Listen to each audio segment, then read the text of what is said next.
துரோகி பயிர்களா காங்கிரஸ்காரங்களா ஜெயிச்சு 5 பேரும் உடனே அங்க ஓடி இருக்கிற உங்க வாய் துரோகி நாட்டுல உண்டா? எங்க தலைவருக்கு அல்வா கொடுத்து கட்டி பிடிச்ச அதை மறந்துட்டியா? இங்க சேர்ந்து எங்களோட சேர்ந்து எங்க இயக்கத்தின் சகோதரர்கள் அத்தனை பேரும் கடுமாடுபட்டு உன்னை 5 பேரா ஜெயிக்க வச்சா ஓடி போய் சரியா? இன்னைக்கு ராகுல் காந்தி அவர்கள் நான் அடுத்த பிரதமராக வருவேன் என்று சொன்னால் எப்படி வருவார்? எப்படி வருவார்? ராகுல் காந்தி அவர்களே, தமிழ்நாடு மக்கள் உங்கள் மூஞ்சில கருப்பை பூசுவார்களே தவிர எந்த ஒரு வெற்றியும் நீங்கள் பெற முடியாது. உங்க அம்மா இந்திரா காந்தி அம்மா தான் அவங்க அம்மா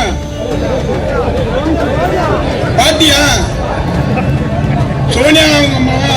அந்த அம்மா ஒண்ணு சொல்லக்கூடாது, நல்ல அம்மா. உங்க பாட்டி இந்திரா காந்தி அம்மா அவர்களே சந்தித்த திராவிட முன்னேற்ற கழகம். திராவிட முன்னேற்ற கழகத்தை வீழ்த்தி விட என்று கனவு காணுகிறீர்களா?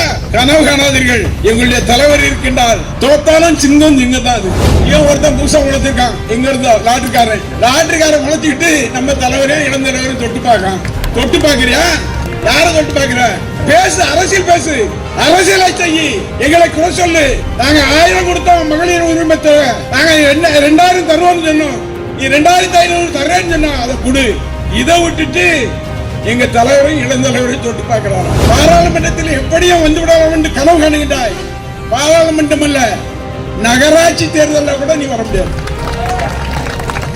இன்னைக்கு சொல்றேன், திருச்சியில இடைத்தேர்தல் வருது. திருச்சியில இடைத்தேர்தல் வருகின்றது என்று சொன்னால் நாங்க எங்க மாவட்டத்திலிருந்து தீர்மானம் போட்டிருக்கோம். எங்க மாவட்ட கழகத்திலிருந்து தீர்மானம் போட்டிருக்கின்றோம்.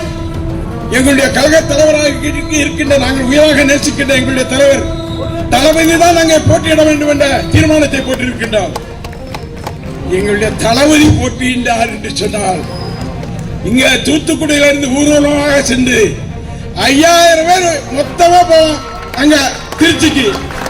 நீ யாரு வேணாலும் வா, எவன் வேணாலும் வந்து போட்டு பார்ப்போம். 1 லட்சம் வாக்கு வித்தியாசத்தில் நாங்கள் வெற்றி பெறுவதற்கான நிலைகளை உருவாக்குவோம். 4 மாசம் நடக்க போகுது. திமுகவை எந்த கும்பனாலும் அசைத்து பார்க்க முடியாது என்பதை இன்றைக்கு சொல்கிறேன்.